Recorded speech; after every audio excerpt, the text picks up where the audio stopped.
Mapagpalang araw po mga kapatid, isang video na naman ang aking ibabahagi tungkol sa pagpapagawa ko ng bahay na gawa sa metal cladding at tubular. Bali nakikita nyo po ngayon ay ang kabuuan pa lang ng aking pinapagawa.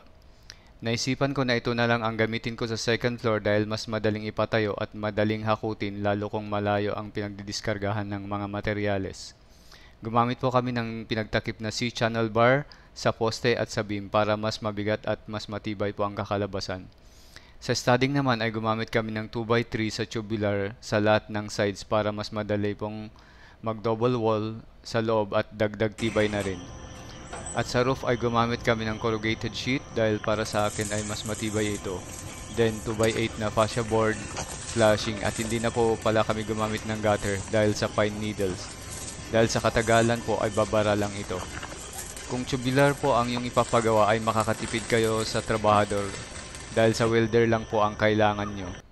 Ako na rin ang naging helper noon at katuwang ko si Mrs. dahil wala po kaming ma-hire na helper noon. Sakto naman na nakabakasyon ako bilang isang OFW. Iniisip ko na kung concrete ang second floor ay mas mahal ang gastos sa materyales at pakyawan pa ang hakutan dito sa amin kaya nagdesisyon na ako na tubular ang gamitin. Naging masaya ako dahil nakakatipid pa kami dahil isang linggo lang ay naipatayo namin ang poste at studding.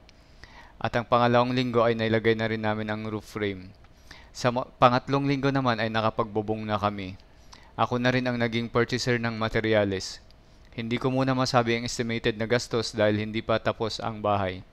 Suggest ko lang sa mga gustong magpatayo ng bahay lalo na sa mga OFW, mas maigi na pag-uwi nyo saka na lang kayo magpagawa para mabantayan nyo pa ang mga trabahador at malaman nyo talaga ang presyo ng mga materyales.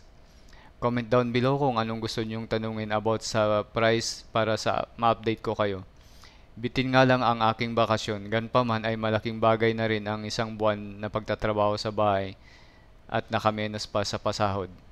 Pabalik na ako sa abroad dahil tapos ng aking bakasyon. Sakto naman na bakante ang anak ni Brother Martin na isa ring welder at ang aking kuya at sila na ang nagpatuloy sa pag-install ng wall cladding at ang spandrel.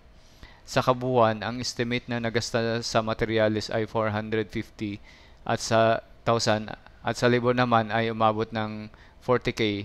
Masipag po si Brother Martin, baka po may gustong magpagawa na malapit dito sa Baguio, comment down below na lang po.